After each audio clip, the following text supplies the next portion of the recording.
Act 2, wait is it? Nightmare on Elm Street, roll 1, scene 1, take 1, shot 1, action. Hello guys, Flickfeuds here again. It's been a long time for us. It's been like 2 weeks for them, but you might notice that my hair has grown massively. And it doesn't grow that quick, but it's actually because we filmed the last video about probably nearly half a year before this, so we're a bit rough around the edges, we haven't done it in a while. And my hair has got shorter. Yeah, we haven't filmed since you had your, Every other video we filmed was before we changed our name to Flickfeuds. So this is the first video where we're Flickfeuds, but now we've already changed the branding for the Halloween holiday. We're still Flickfeuds, it's just the Flickoween rendition. Flickoween. The holiday isn't Halloween, it's Flickoween. We can get into it, you know who we are, we're Ben and Rachel. I just put it to the wrong people. We're Ben and Rachel, we make videos on movies. That's about it so far, we just make videos on movies. We do tournaments usually, but this is a different style of video. This one is going to be a ranking list. So yeah, we're going to be doing this yearly. We might be doing it twice a year in October time. I don't know if we have time to do 2 Flickoween episodes this year, but for this one, well, for every single one, yearly, we're going to do horror franchises. We're going to watch them all and rank them. So this year, we're going to be doing A Nightmare on Elm Street ranked. We've got whiteboards here. We're going to both write our number 9 spot first, as that is the worst film because there's 9 of them. We're going to each write it, turn it around and reveal. We're going to try our absolute hardest to only talk about the film that is on our own board. I have no idea what his ranks are. We actually only finished watching them last night. We watched the remake. After we watched them, we didn't discuss anything. We just moved on like we didn't even watch the film. We just sat there in silence watching the film and I was like, okay, and then just continued with our day. And then we just wrote notes on our phone and we didn't speak to each other. We did not speak to each other for 10 minutes after the film because we were writing notes. I've got my notes on my laptop. Rachel, you were a lot more organised. Mine's going to look a bit unprofessional because I'm just going to be looking down at a laptop. Say if I write a film for 9th place and then Rachel then writes that film for 7th place, she will have to talk about it after I've already talked about it. So she'll just kind of add her own points that I haven't already said, or say what she agreed with, or say why it's better and deserves to be higher on the list. We've got pumpkins as well, we've decorated for you, £1 each. So we still kept the vase though. Yeah, the vase is quite iconic. It's Halloween-y. So we did a little score chart for each film. So we ranked Freddy on how scary he is, how cool he is, whatever, out of 10. And then we did a ranking for the story, so like the main plot of the film. And then we did a rank for the deaths. And then we did a rank for special effects. So that could cover CGI, practical effects. Yeah, we were originally just going to do practical effects, but then as the films went on, we were like, okay, some of these just don't have practical effects in it. And then we did an overall score. Yeah, like the average of... Have you averaged yours? No. Basically, it's hard because we haven't covered everything, so entertainment could be a lot higher, but other things could be a lot lower, so my overall doesn't really match up because we haven't included like an entertainment score. There's a lot of elements missing, really. We haven't done like characters, acting, like that could also implement. So this is just the basic, this is just the 4 main things you look for in a Freddy film. The overall is just my score that I would say give it on Letterboxd. Mine is actually different to my ratings on Letterboxd and IMDb. I've just averaged out, but it matches my ranking. Spoiler alert for every film in the franchise. So number 9. The worst one.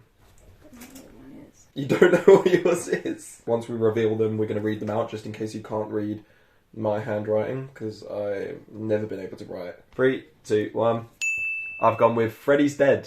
Freddy's Dead. Wow. I didn't know. No, I thought that we'd have the bottom one the same based on our reactions when we were watching it. Yeah, that was the only one I knew. I feel like all of them could be different from here, but who knows? We could go the whole way and have the same one. Things to mention. So, it had... Did you just read out the headline off your notes? No, that's not on there, Things to mention. I swear. So it had his daughter in it. That could have been an interesting continuation of the story, because this is the 6th film in the franchise. So at that point you're kind of running out of ideas and what to do with Freddy and who you should go after.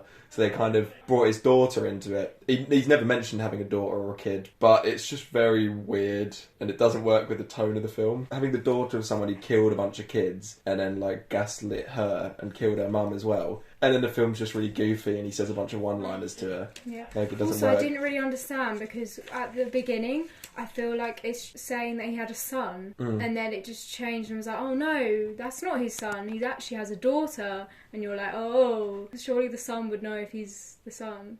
It didn't really like explain that bit very well. I didn't think. Well, I'm guessing the daughter just had repressed memories, didn't she? Was that what it was? Like, she didn't remember because it was so traumatic for her. Yeah, but how does the son not know who his parents are? He had amnesia. Yeah, he had amnesia from being like beaten up by Freddy, didn't he? Freddy like threw him and his head hit a rock, and then he got amnesia. There wasn't many deaths in it. I remember like two. I remember two individual deaths. There was a death scene with a deaf guy.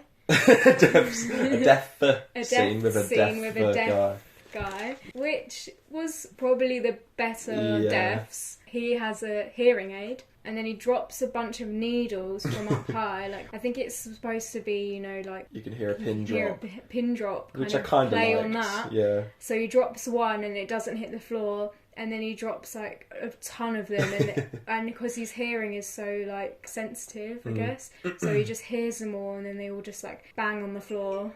And then he takes his hearing aid, and then when he gets it back,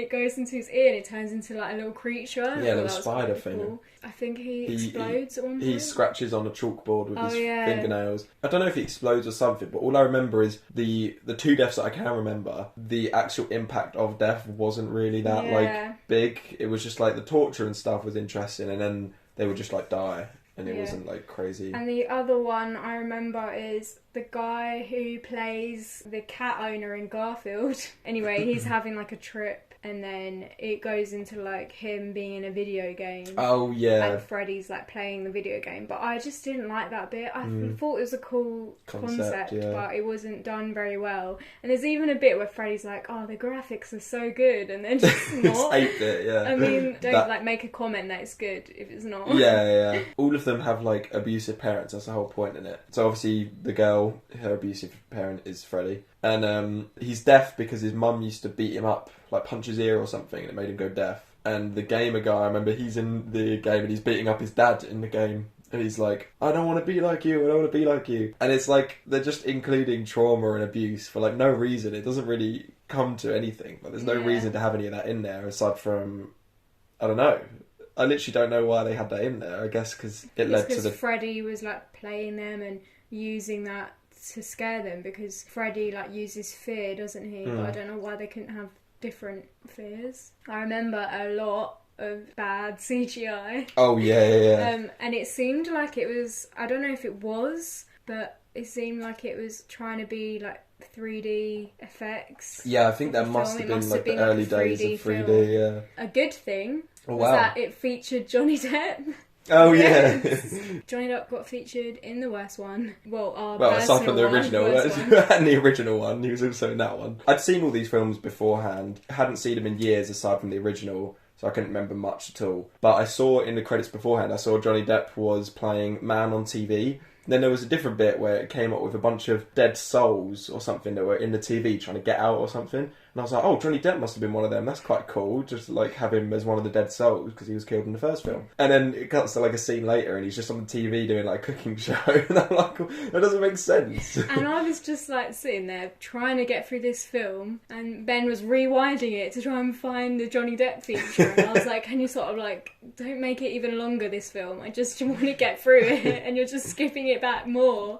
And then he leaves it and plays it, and then Johnny Depp appears. I didn't really understand the rules of what Freddy was allowed to do. I was going to rant about that. How can he get into certain people's dreams? And a lot of them were outside of Elm Street, so I don't know how he got into their dreams. Well, that bit's explained. That bit's the whole plot of the story. He sent that guy out with amnesia, the last Elm Street kid. He sent him out of the town so he could bring more kids into town, and then they came back into town, and then he started going into them. How did they come back? Did you not watch the movie? Really? Okay. And there is a lot of plot holes in this, but the one she's saying is just the plot of the movie. But why would they follow him? No, but they literally it's the film. Did you not watch it? No. Okay, he gets amnesia, and they want to know why he has amnesia. He's at the hospital, and the doctor, who is Freddy's daughter, starts looking up like snippings of newspapers, and sees all the Freddy stuff, and sees all stuff on Elm Street, and sees that he was in there or something. I remember that bit. And then so they all went to investigate. She and him went there to see if they could bring back the boy's memories, and then the other kids wanted to escape the hospital because they didn't want to be there, so they just got in the van, and they didn't know they were going to Elm Street. They just like got in a van to escape the hospital, and then they ended up there. And then they stayed in a house which was Nancy's house from the original, and then he started killing them all because they were in the town that he could kill people in. But then that opens up a whole other can of worms. In the other films, it sets up that you can kill Elm Street kids or whatever. In the fourth one, which I'll get to more, it's implied that he kills all of them. Very heavily suggested that he killed them all. And then suddenly there's just one more in this film, and then he can get into other people's dreams just because they're in the town. That wasn't what was set up before. It was originally set up that he could only go into people's dreams whose parents killed him. Yeah. But in this film, it just scraps it all. And then it bloody includes these dream demons, and they're the reason that he got his power, apparently. So they just, as he was burning or whatever, being killed by the parents, some dream demons just show up and are like, we'll give you power, we'll do whatever you want, for no reason. Like, they don't get anything out of it. And then they just go inside of him, and that's how he gets his powers. They look like the shitty CGI from Piranha. Yeah, I actually like little piranhas. I drew them on the board.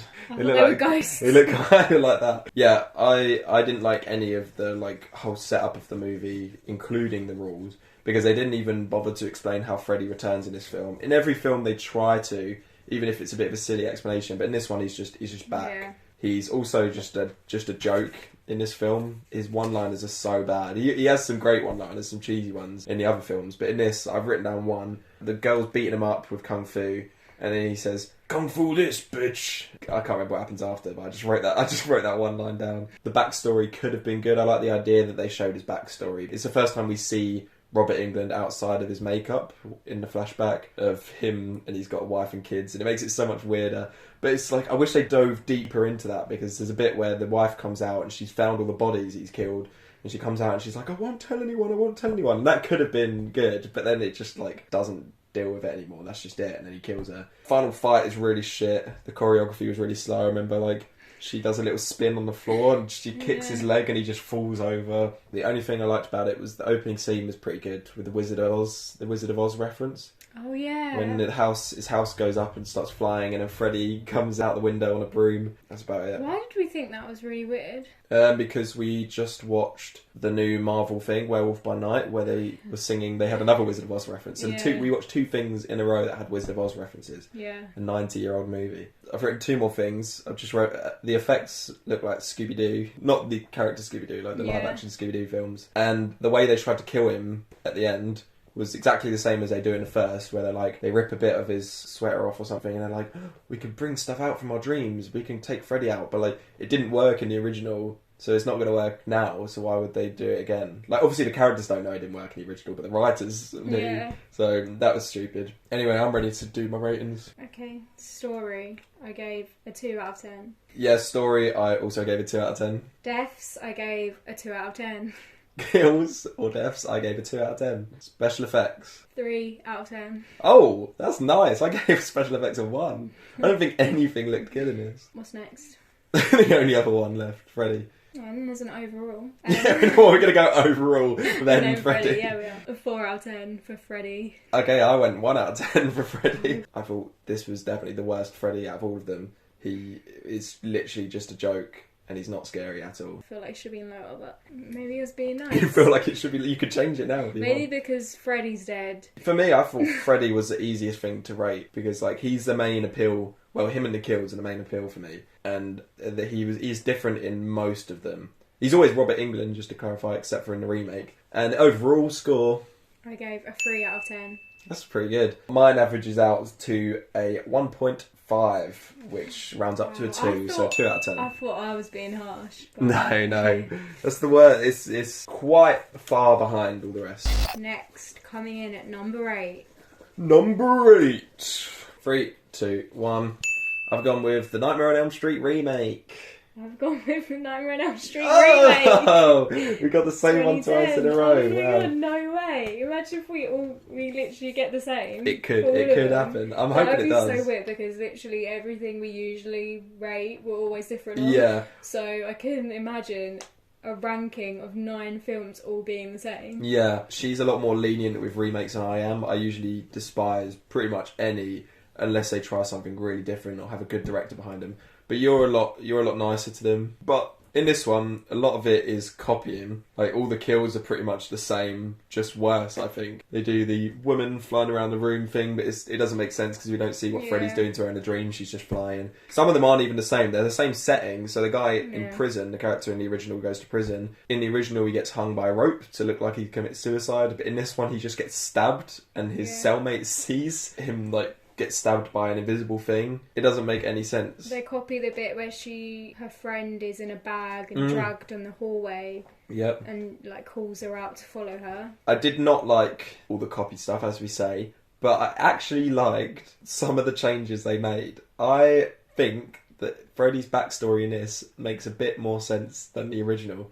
I'll get into it more when we talk about the original, but having him a nonce with no like evidence, it kind of makes sense why the justice system might not work on that. So the parents would go after him themselves, and I think that works. But it also would not work with the tone of the original films, because having a nonce as like a cool villain would be really, really weird. Yeah. Being a child murderer is still bad, but I don't know, something about being a nonce makes it so much weirder. And it kind of makes sense to why he's just come back and targeted specific people. Yeah. Because he was a nonce when they were kids, rather than just being a child killer in Elm Street. Like, why is he just targeting them? He has actual personal relations to the kids he's targeting in the dreams, whereas the original Freddy didn't know these kids. And it makes sense as well why they're having like nightmares, because they're like remembering slightly. Yeah. Because their parents have kept this whole thing from them. So it makes sense to why they're having like these memories coming up again.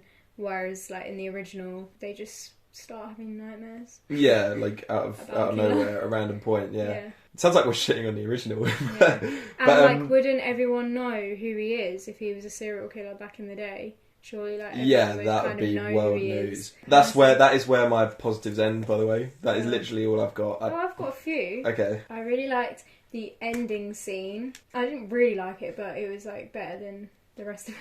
Oh, I thought you were going to say better than the original. No, there was like a bit where, so obviously she thinks they've killed him. He appears in the mirror and comes through, and his little knife fingers go through the American Horror Story woman. You could have just said her mum. Mum's eyes, and then like pulls her back. I liked that bit. And I liked the bit where she is running like upstairs. She gets to like a corridor and she's like walking through it, and it all turns into like blood, and she starts falling in it, and then she starts drowning, and then it like seeps through the ceiling, and she like falls down out of the ceiling and drops onto her bed. And I just liked the way that looked, I guess. But then this relates back to the copying thing, but they copy a lot of lines from the original. Well, not just from the original, but from sequels as well, but they change them and make it a bit worse. So in that scene you were just talking about, he says, "Talk about a wet dream, eh?" or something like that. Yeah. And I think they say that in like the third or fourth one. It was the third one when that guy's having sex. I think it works better when it's saying it to a guy. Yeah. It doesn't really work as well. Obviously he's a nonce, but... And then they also do the classic, "Oh God," and then he chops off his fingers and goes, "This is God." But in this one he says, "Nope, just me." And I don't know, it doesn't work as good. We also watched this film last night with my friend Becky, our friend Becky. Hi, Becky. And she kept bringing up, there was scenes where the character would just be like, she'd be talking to her mum, and then she'd be like, "Hey mum, like, I'm sorry, but if you're already talking to your mum, or your mum's literally there in front of you looking at you, you wouldn't be like, 'Hey mum.' You just be like, you just speak and say what you need to say," or you'd be like, "Mum, like, do you really say, hey Ben?" It is the most nitpicky thing ever, but if you really think about it, like, you're in a conversation, should we go to the shop later and have a little... Yeah, we should, "Hey Rachel, Yeah. should we go to the shop?" It's quite intimidating. Like, we're in the middle of a conversation, you don't... And if you watch it, it actually happens like a few times. When I think Becky pointed out, like, the first time it happened. And then we just kept hearing it. And this is a film where it shows him without the burnt face. Yeah. But it's obviously not the same actor as the other films. It could have been, though. I don't see a reason why... He's old, but why can't he be old? Like, I don't think it really matters that much. I liked that they found out who Freddy was, but then they were like, "Oh, maybe he was innocent." I liked that bit, because it's like, he could be. That made me think, like, I said it to you, I think, during the film, is what if the original Freddy was innocent the whole time? He got away in the justice system. What if he actually didn't kill anyone? I remember when I first watched this film as well, I think I was like 14 maybe, and it definitely like, I remember being a bit scared back then. This one I had don't know why, nothing maybe scary because in it was a bit like noncy back then. That was like probably like one of the first films I'd watched where it had like a nonce in it. Yeah, It that like was a horror villain. that was the So I guess creepiest I was a part. bit creeped out by that. Backstories were the best part and the creepiest part. The rest, like any attempts at being scary, it was just jump scares, like typical, like boo. Yeah, there was a lot of. He like, literally jump says scares boo at in one there. point, doesn't he? I was joking, Yeah. but he actually, like, she's in a cupboard and then he appears beside her in a cupboard and goes boo. Jackie, I think his name's Jackie L. Haley, the Freddy Krueger in this. He was in Watchmen and he's a good actor, but he's too realistic, kind of, for the story and everything to work.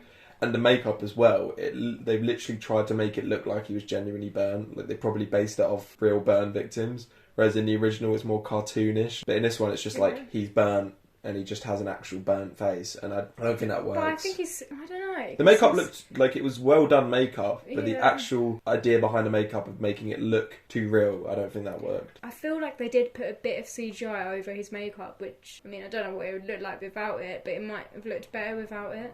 Just, like, purely his makeup. It was also, his mouth looked a bit strange, like, when he was speaking. Yeah. Like, I think you that couldn't might have really been part see his CGI. words. Couldn't see his words. Couldn't see his words coming out his mouth, yeah. Like the caterpillar in Alice in Wonderland, and he's like, ooh. No, like... Oh, you. Like, see his words. Like, see what he's saying. See his mouth movement Lip properly, reading, yeah. there you go. The Johnny Depp, the version of the Johnny Depp character, just would not die at the end. He got, like, stabbed twice with the claws, I think, and then he's just, like, he's dragged out of the burning building and he's fine. That annoyed me, especially since he's supposed to die because he dies in the original. And the other one was, which really annoyed me, and you'll remember it, the whole thing's about dreams, we know that, and they have to fall asleep to have dreams about Freddy. But they just, at random points, will just have the characters fall asleep. It won't be because they're tired, it won't be when they're sitting down or in bed. So the very first scene, he falls asleep in a cafe, and then he wakes up in the dream and Freddy's there. Maybe he's really knackered, maybe he keeps having these dreams, so he's gone to a cafe to have coffee. That kind of makes sense. And then in the next scene at that guy's funeral, a girl falls asleep at his funeral, and it's never implied that she's tired or anything. Freddy starts appearing at her funeral. Yeah, because she's not had dreams about him at this point. So this is she's her not first got a one. lack of sleep. And why would she be falling asleep at her? Wasn't he like her boyfriend? No. Someone she was close to. Why would you fall asleep at someone she was close to funeral? Yeah, and no one pointed it I'm out. really relaxed right now at this lovely guy's That's funeral. boring. I'm just going to fall asleep because I'm so relaxed by his death. And no one looked at her like, so fucking disrespectful. No one even acknowledged that she was asleep. And then the worst one for me was Rudy Mara, the main character. She is like falling asleep in the car, so she gets up. Does she give herself an adrenaline shot or something, or does she just get up? Oh, she burns herself, doesn't she? With one of those like smoke things Yeah. in the car. So like to keep her awake, she does that, and then she goes into the shop where the other guy is, and then suddenly she's in a dream, and then when she wakes up, she's on the shop floor. So did she just walk out the car, walk into the shop, and then just fall asleep while she was standing up? I said maybe she fell asleep in the car and sleepwalked To the shop. Sleepwalked into the shop. But and no one noticed. She's crawling along the floor for bloody ages. She Yeah, doesn't, we're just yeah. like, get up. She's just crawling backwards for about 20 it's like seconds. She's got injured legs or something. Why isn't she moving? It's literally a 20-second long shot. Yeah. And it's meant to look cool because it's transitioning from the dream to real life. Yeah. So it's showing him scratching things and then it's showing shop things falling down. So they just held that shot to make it look cool, but it looks so stupid. Scores? For the story, I've gone with a 5 out of 10 because it was just a copy of the original, which is a great story. But it improved a couple of things while making some things worse. So I'm just going to straight in the middle 5. Yeah, I gave it a 5 as well. Oh, well, we are agreeing. Kills, I've gone a nice old 1 out of 10. They were just all the same thing but worse. I can't give any compliments about them. I gave it a 3. I don't know why, but that's what's on the sheet. Don't put yourself down. Just I be think- confident with your answers. Special effects, I've gone with a 5 out of 10. Same thing, they didn't stand out to me. They weren't bad. They were just fine. Like, his makeup was well done. You know, her being thrown around the room looked right. All that stuff, it looked decent. I don't have an issue with it. I gave a 5 as well. Freddy, I've given a 2 out of 10. Purely because it's not Robert Englund. I gave him a 5. Whoa, that's That's well not- high. Overall, my average is 3.25, so it averages down to a 3. Mine's a 4 out of 10. So it's improved from the last one. That is how rankings go. So this is number 7. Wait, rankings. I thought you were going to turn yours around. I was like, bloody hell. I want to try and draw Freddy. I wouldn't try drawing anything, Ben. No. Oh, that was actually really mean. And you said it like to the camera as well. You weren't even saying it to me. You were just like, I wouldn't try drawing anything, Ben. You're shit. You know when you draw a nose like an L shape? Hello? Yeah. You know when you draw a nose like an L shape? My mind thought I was drawing a 4. So I drew the L shape and then drew a line through it as if it was a 4. So now he's just got a 4 as a nose. I was just going to grab the mic thinking it was my beard. Happy Flickoween, bitch. 3, 2, 1. Number 7, I've gone A Nightmare on Elm Street 2, Freddy's Revenge. Freddy's Revenge. Oh! Do you know how my drawing? We're both trying to do it. Little knives, the fingers. Yeah, I've done. Wait, let me see yours. Oh, that's sick. Look, there's one. That's good. It looks like He's got, look, the hat, that the sweater. Potato Man. Well, Who Mr. am I Potato thinking Head. of? No. I think I know who you're talking about. Is it Magic Roundabout? I don't know. No, I'm joking. I just made that up. So, I didn't like, there was a bird scene in it. I didn't like that. I mentioned that as well. Because I think they could have like gone more with it. It could have like turned into a really, really evil bird and like pecked their skulls and eyes out. But it didn't really do anything. It just like exploded in the air and that was it. And I was like, oh. So I was really like underwhelmed. And then there was a couple of bus scenes. Couple of bus Didn't do anything really. They were just on a bus disagree. And they kind of drove the right way, but nothing really happened. Yeah, I disagree. I thought the first bus scene was one of the best bits. I really like that bit. There's 3 people on the bus, and then he goes over the canyon and everything's breaking, and then they're on like 2 little rocks, and then one of the rocks falls, so the bus is like dangling on one rock. I thought that bit was really good, and I was like, oh, maybe I'm going to really like this film. But that was like the kind of the peak. Oh yeah. Okay, I'll mention a couple of things that I didn't like. Okay. Was that there wasn't many individual deaths. There wasn't many death scenes at all, really. There was one big pool death scene, which I didn't really like. Well, I disagree. And most of the deaths just were a typical slash of Freddy's knife fingers. Yeah. There weren't really any unique death. It was just slash, you're dead. I agree with that. That's easily the weakest part of this film. That's what's holding it back, is the deaths. There was one bit which basically, the reason why it is here on the list is this one scene where Freddy comes out of Jesse's skin. And that was really, really cool. And the practical effects were really, really good. Oh, yeah. That's that not a was kill, like though. the best. No, it wasn't. He ended up just slashing him in the end. But that was just a really cool bit for me. And that's what made it 7th. Yeah, I forgot about that bit. I didn't write that bit down. But like you say, all of them were just slashing. I liked the pool bit, though, even though you said you didn't like it, because he gets a bunch of them. It's the first time we see Freddy. He's in the real world, and he's just like, just killing a bunch of stupid teenagers. They might not be stupid, so that was a bit rude. But is he drawn out at that point? He'd taken over... No, this was like a different Jesse's role. skin? Yeah, Okay. which I like that, because it's never brought up in any of the other films. Since this is the second one, I'm a lot more lenient to it in my head with the new rules. It still makes sense. It doesn't scrap anything off. It's not like, nah, these rules don't exist anymore. We're doing our own thing. They just add more stuff, and it adds more to the world building. So Freddy, since he survived the first one, he can now go into people's skins, I guess, and he targets Jesse for some reason. I guess he's just... actually, the reason for it, which I'll get more into, and I'll go into it last, because I might go into it for a bit. But there's a reason. There might be a reason why he goes into him. But you can talk about your stuff before I go into that. Oh yeah, there was little weird rats with Freddy's face. I think they were Freddy's face or someone's faces. There's a scene where she goes into a building and she opens a cupboard and like a bunch of rats come out. And then towards the end, she's trying to like save Jesse, and there's just a bunch of little weird face little rats. I vaguely remember it. And I was like, oh, and that's because Freddy knows she's got a fear of rats, so he's trying to like play on that even more. That was like one bit I found interesting because it was a bit weird. I liked some of the sets in this, like the Grand Canyon one, even though it's probably green screened, but it looked cool. And the bit at the end when she goes into the big, I think it's the boiler room, like you say, but you see it from like a big wide angle. That looks cool. This is the most forgettable one, I'd say. I'd say it's not like insultingly bad or anything. I've mentioned this before, but this film is just forgotten about for the rest of the films. Like they make no mention of it. At the end, the Freddy comes back and kills one of their friends on the bus, and then I assume he killed the rest, like the main 2 people, because they never return in any of the films, so I assume they're dead. I thought Freddy's makeup looked kind of different in this. It looked like darker, but it wasn't too bad. I quite liked it. You know what, I'll get into it now, because this is pretty much my last point. But a lot of people say that there are gay undertone to this film. Like, the theme of it is homosexuality. They say Jesse is gay and he doesn't want to confront his feelings, and Freddy is supposed to be his gay urges.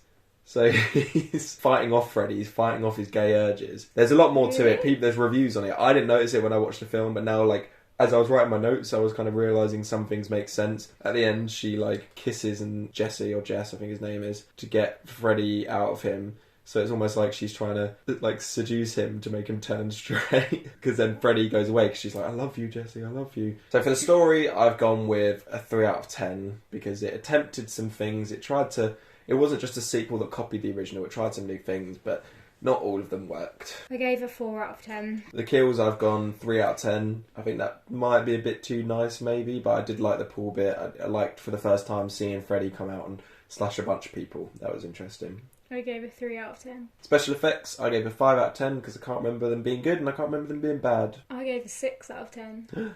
Because the practical effects were good when Freddy comes out of Jesse's skin. Like, that is a really good bit. Yeah. Actually. I did forget about that. Where the practical effects are used, they are good. Like, they're used well.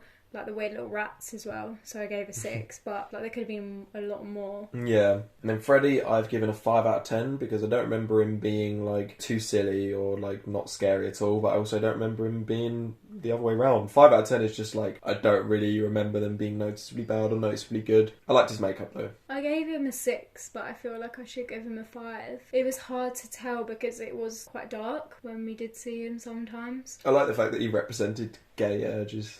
Yeah, but I didn't like see that at all. The villain of the movie is gay urges. Yeah, but if you're going to do that, like, you could have done it a bit less subtle. Mine averages out to 4.25, which rounds down to 4 out of 10.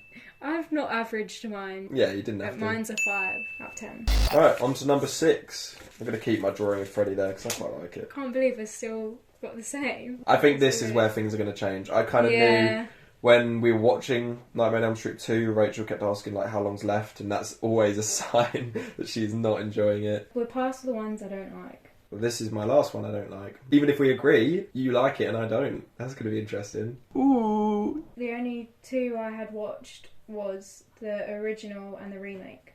No. Oh, and Freddy vs. Jason. I'd seen that as well, but I literally could not remember that at all. Yeah, I watched the original a few times, but the others I'd only seen once before this. But I actually watched the remake before everything. Like, I watched the remake first when I was like 12 or 13 with my mate, and then I watched them all in order. Oh yeah, so you'd seen them all, hadn't you? Yeah. But I couldn't remember like most of them. Freddy's Dead, for instance, I couldn't remember a single thing that happened in that before we watched it. Whereas apart from the 3 I said, they were all new to me and I was shocked. I didn't even know there was that many Nightmare on Elm Street. 3, 2, 1. I've gone with New Nightmare. New Nightmare? Oh no! We agreed. No, these are all the same. What is going on? But we agreed in the order, but I will go out straight away and say I don't like this movie. Actually, before I get into the film itself, I'm going to own up and say I showed these to Rachel out of order. When I originally watched them, I was like obsessed with watching everything in order. So I made sure, I watched them the year they came out. Not the year, I didn't watch them the year they came out. I wasn't alive in 91. But I watched them based on the year they came out. But for some reason I was so confident in my head that New Nightmare came before Freddy's Dead. So I showed them to Rachel in that order, so it made it a little confusing. Anyway, this is so 50-50 for me, because there's a lot I liked and there's a lot I didn't like. I thought Freddy did not look good at all. He just looked like he was wearing like a Goosebumps mask. I think this is his worst makeup in all of them. It looks like plasticky as well. And it's weird because this was directed by Wes Craven, who did the original. And I saw like a little thing where he was saying how he didn't like any of the sequels. Freddy wasn't the way he wanted him to be. He wanted him to be more scary and less goofy. But I think he's quite goofy in the original. I think he's not too over the top like he is in Freddy's Dead, but he's campy and he says his one-liners. And in this, he's just like he was in the remake, in the Nightmare on Elm Street remake. And I don't think it works. I think I like him. It makes him different to people like Jason and Michael Myers because he is just campy. This is the first one that felt more modern. I don't know why. but it just felt a lot more modern. Yeah. Well, yeah, there was I think it's a 5-year gap in between the order we watched it. So the last one we watched was 89 and then this was 94, so I guess there's a lot of technical stuff that improved since then. Maybe because it was just like, a lot of it was set in their house and the boy was like sleepwalking and stuff like that, so it kind of felt a bit like Insidious. I found the kid to be really annoying. I couldn't stand him. He was probably the worst part about it for me. And there's a kid in another film, and he's nowhere near as annoying as the kid in this film. I didn't mind him. Bad thing for me was death scenes. Mm-hmm. There wasn't many. I feel like there was only one, and it was literally kind of copied as well from the bedroom scene in the original. Where she's like just flying around the room. I don't know what even killed her. She's on being floating around the room, and then suddenly we hear like a, and then she just dies and drops. But like what killed her? We don't see what happens in the dream. We don't see any cuts on her. She just died. Unless I missed something. It's very, very probable. For those who don't know, the concept of this movie is the actual actors, Heather Langenkamp and Robert Englund, they exist now. It's focusing on the actors who were in Nightmare on Elm Street, including her dad, I don't remember the actor's name. And Freddy has made it to the real world, our world, and is now attacking the actors. Wes Craven's also in it himself. He's writing a script based on that while it's actually happening. It's quite confusing, but I like the idea. Yeah, I was so confused. I think it's meant to be confusing, but it works. At the beginning I was. I think Ben was trying to tell me, and then Ben telling me things was just making it more confusing, and whereas if I just watched it, like... Yeah. But you were like, so wait, how's she in it? Because she died, referring to Heather Langenkamp, and I was like, well, she's playing Heather Langenkamp. And you were like so confused by the idea of that. And then I think I explained it to you by saying it's basically like, this is the end. But this is like one of the first films to do that. I don't know any film that did it before this. This might have been the first, which I really respect it for. Even though she was playing herself, she still seemed like Nancy though. Yeah. It just literally felt like Nancy was growing up and had a kid. Yeah, and that's what I was going to say before, is it makes it a bit more fucked up that Heather Langenkamp, I'm assuming she has a family in real life, but the family she has in this film aren't her real family. So Heather Langenkamp is playing herself with a fake husband and a fake kid, and then like the husband dies very early on, and it's like quite fucked up because like Heather Langenkamp has a real husband. I don't know. It makes it more dark, I think. Oh yeah, he just dies in a car accident, doesn't he? Yeah, I was trying to remember. You never actually see it. You see Freddy making him drive really fast or something, and then that's it.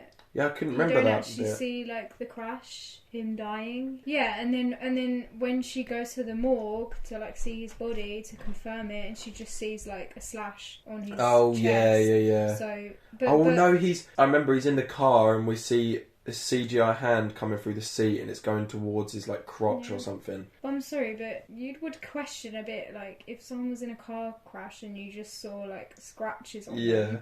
That surely it wasn't the car crash that killed them. Could be a bit of scrapped metal, you never know. You could have like... and it's made like 4-finger claw. Yeah, I would assume like a bear's attacked him. A bear got into his... He crashed his car, survives, opens the door and there's a bear there. How do you know? Maybe the bear was in the back. He just set off driving, didn't know the bear was there. Could have been Yogi. He was driving along and then the bear came forward and just like scratched him. That would have been the worst luck ever. But then they would have found the bear maybe dead in the car when he crashed. But no, bears wouldn't survive a car crash. Yeah. Have you not seen that picture of... I'll play it up on screen, but there's like what a human would have to look like to survive a car crash. And he's like this weird shaped thing. Like I think a bear could survive a car crash. No, but he's got like a big bulky skin.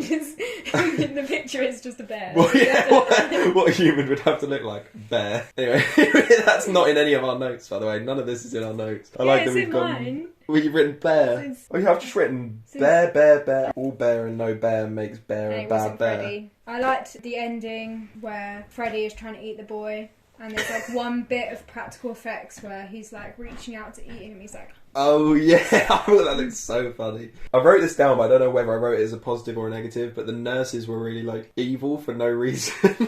Like the nurse where they keep the kid, they're all like arseholes and they're trying to like sedate everyone just constantly. They're holding their sedate things up as like weapons and they're like, you can't be back here. She's just trying to visit a kid and they're like proper pricks for no reason at all.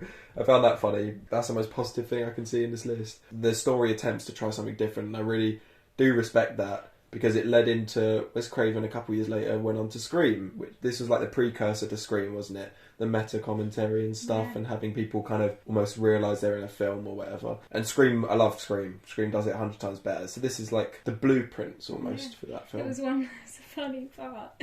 Not in the film, but in real life, we were watching the film and Ben's like, oh, I've never seen another film where there's a green dinosaur called Rex other than Toy Story. I'm like, Ben, it's a T-Rex, so like they're gonna call it Rex.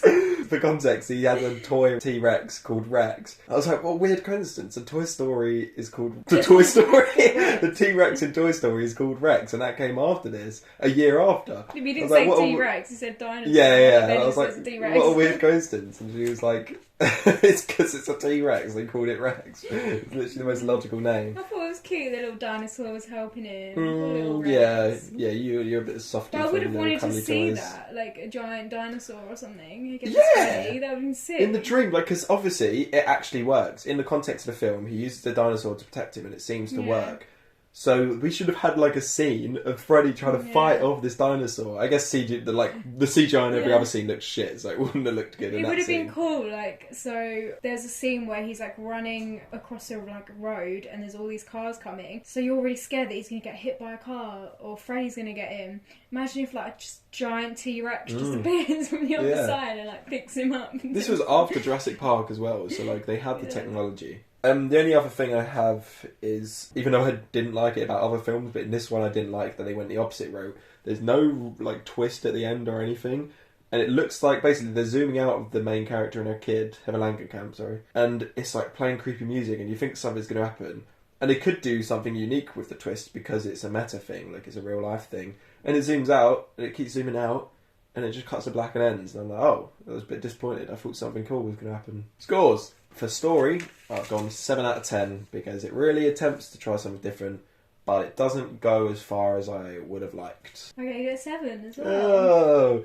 I bet we're going to have the exact same like scores, but you liked it and I didn't. Kills, I've gone with a 2 out of 10, which might even be a bit too nice. I gave it a 3 out of 10, because, There wasn't that many, and like the one I remember was just rubbish. Special effects, I gave a 5, not because they didn't stand out or not. This is actually a different kind of 5, because I really like the practical effects, but I hated the CGI, so they average each other out for me. I don't even remember much CGI. It's not loads, to be fair, but the stuff that was in it was bad. That his hand coming out of the seat looked really bad. I remember that. It just looks like it's not in the same scene. Well, I gave it a 6, but I think I was just focusing on the practical effects. Yeah, because this was before we got into the films where it was mainly CGI. And Freddy, I gave a 4. They mention in the film, they're like, he's more evil and darker this time. But he's not. I think he's like more evil and darker in the originals. He does more creative kills. In this, he's just like, stab.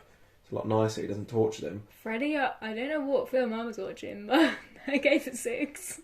No, that's not too... That's fine. I think it's just because I was focusing on like things he was saying. If he said something like corny, then I'd like lower the score. Oh, okay. But then I just felt like they all looked kind of similar. So I was like, it was really hard to remember like what he looked like in the film I just watched. I thought he looked very different in this one. Right, my overall average 4.5, which we average up to a 5. Mine's a 5. I don't know how a 6, 6, 4 and 7 gets a 5, but it's a high 5. High 5. Oh, I didn't get that. How? How did you not get it? I don't want a high 5. Right, on to the next. Number 5. Like number 5. This one is going to be different, surely.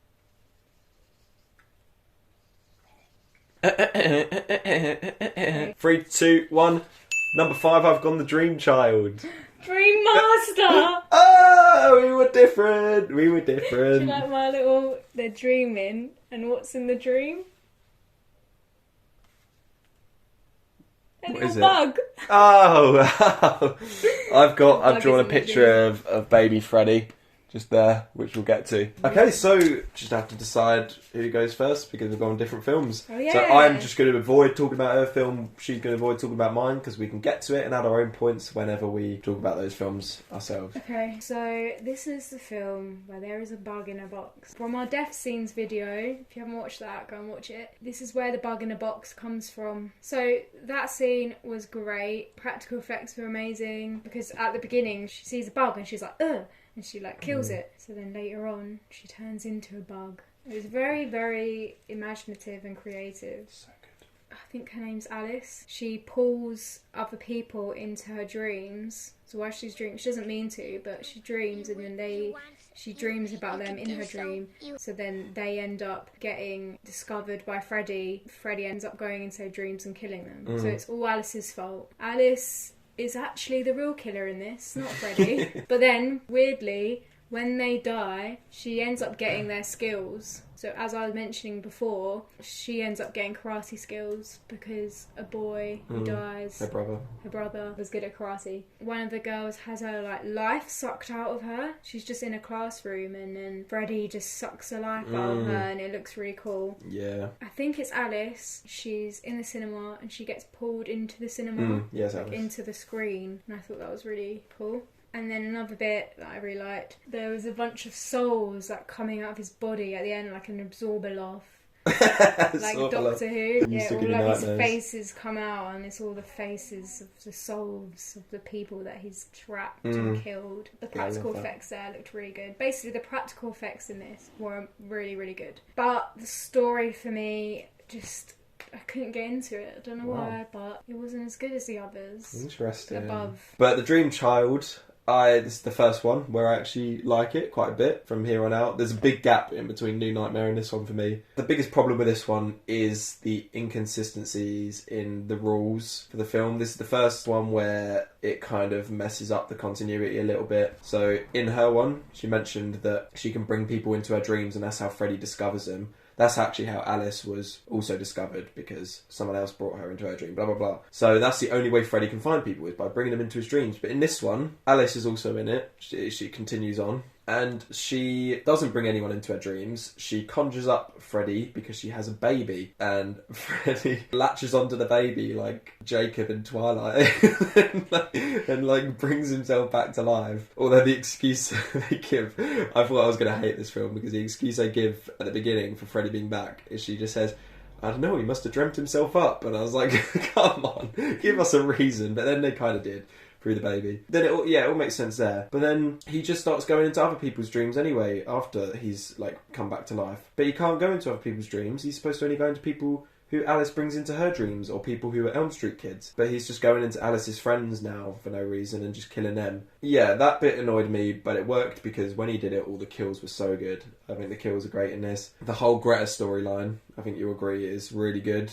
It's quite ahead of its time because it focuses on eating disorders and her mum's pressuring her to be a model. And I really like the actress as well. She's kind of campy in it. And her death is really good. I'm so sad she was the first main death in the film, which made me quite sad because I wanted more of her character. And we talked about that scene, the stuff your face, in our last video as well. Go back and watch it. And that's a great, great, great scene. Bon appetit, bitch! Yeah, I really like a lot about this film. It's just the story and the excuse for Freddy being able to kill these people. They don't give one. They just...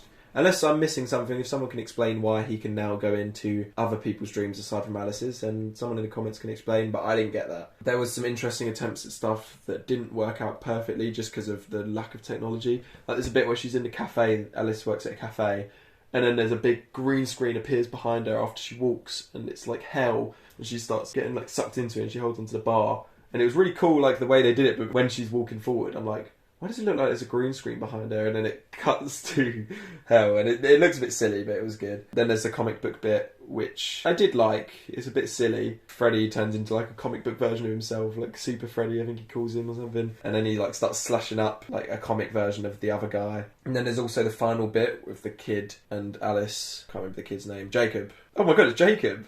Twilight. That's so weird. So Jacob latches onto a baby in Twilight, and Freddy latches onto a baby called Jacob. So that might be Jacob from Twilight when he was a kid. And the reason he latches onto Esmeralda... Esmeralda. Esme. Is it Esme? Renesmee. Renesmee, that's it. Esmeralda. So the reason he latched onto her is because Freddy latched onto him as a baby, so he's passing on the trauma. Anyway, yeah, the last sequence with them two, Alice and baby Jacob, the kid Jacob, when the stairs are like moving and it's like Harry Potter and it's like that painting where some of the stairs are upside down. And it's a really cool attempt, but it looked a bit silly again. I didn't like the acting, although I'll talk about it more in Dream Master. I don't think Alice is a good actress, and it's weird that her and her dad, fun fact, are the only two people to survive more than one Nightmare on Elm Street film. And it's just weird that they chose Alice as the actress as the lead for 2 films, because I don't think she's a very good actress, and neither are the people around her, aside from Greta, who was good. I've also just written down Baby Freddy and nothing else, because You guys wrote that as well. Yeah, he's like a fetus. He looks really funny. He looks good. Like the effects on him are good, but it's just seeing a little baby Freddy is so funny. Oh my god! I literally put like its own point, just baby Freddy, nothing else, and then in brackets I put funny. Voldemort. Oh no, but funny. See, I was going to say he looked like Voldemort, but I thought you were going to say that.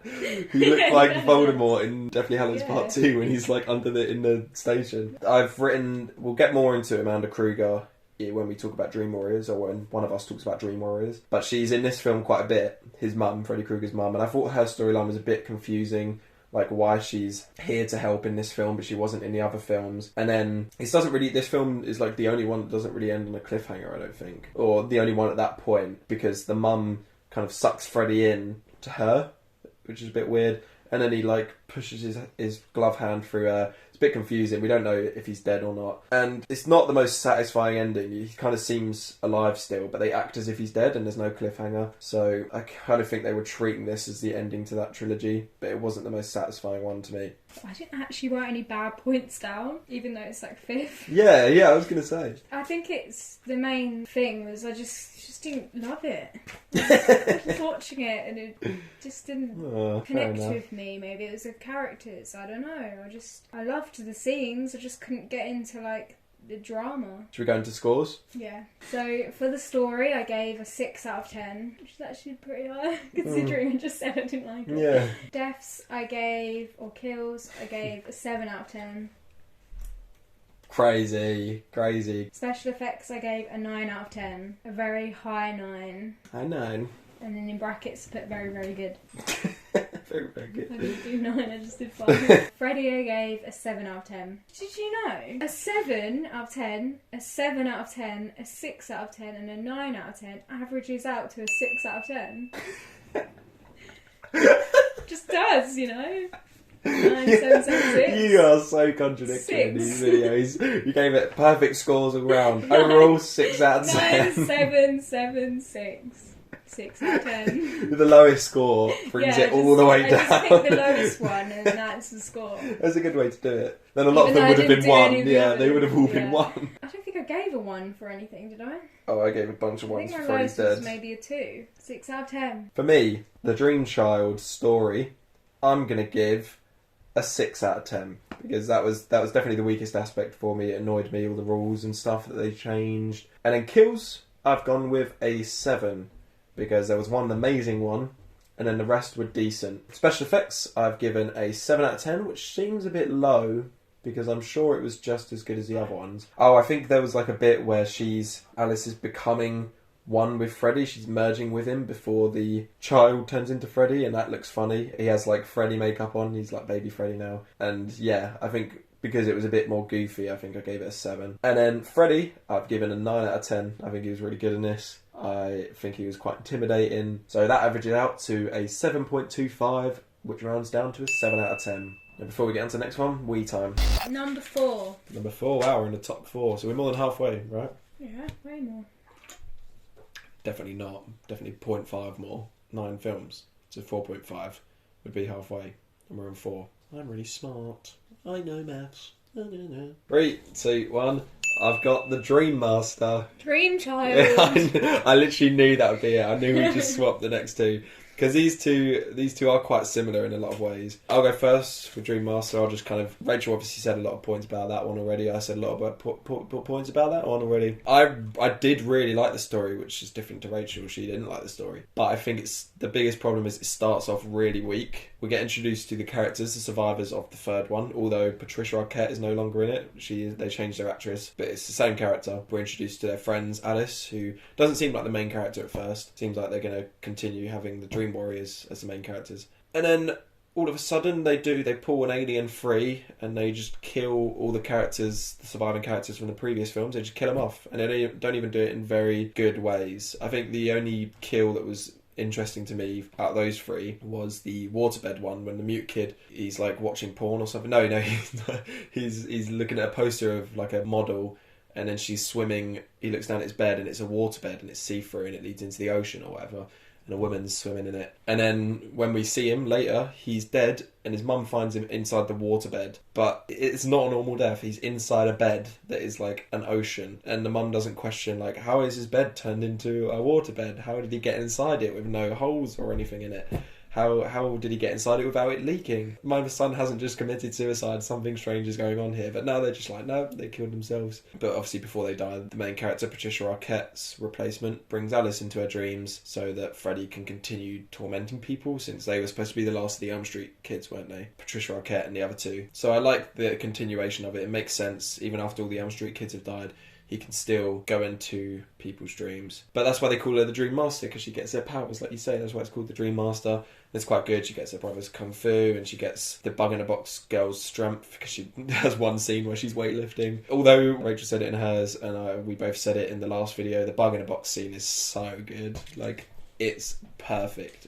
All the practical effects are so seamless in it. It's so good. But it's not even just that kill. Like, there's the soul-sucking one. Did you mention that? You did, didn't you? That looks so good. He literally goes to kiss this girl in class, and she's got asthma, so it works for her like character. And then he sucks the life out of her, and she just becomes this like shriveled up prune, like the SpongeBob character they sell chocolate to. Which is weird how the kills improved massively after those first three, the characters from Dream Warriors. Yeah, I also agree with the final scene where the souls, the Absorbaloff bit, but I think it is maybe the best scene in the franchise. Like, the practical effects are so good in that bit when the souls are like coming out of him and trying to like kill him from the inside. It looks so good, and so much work must have put into it. It's the best practical effects easily in the series, that scene, and it's so satisfying. And it is, for me, the perfect end to his character, because having the people he's killed in turn come and like kill him internally, it makes sense and it really works. So I think this would have been the perfect end to the franchise, just the first 4 movies, if they didn't do that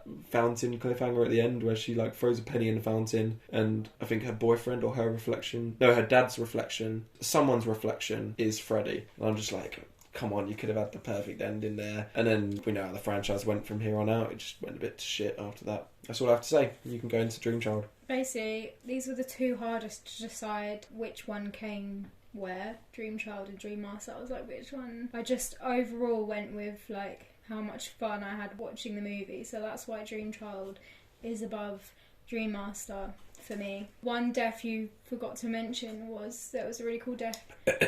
Well, it was a lead up to a death. It wasn't actually his death, to be fair.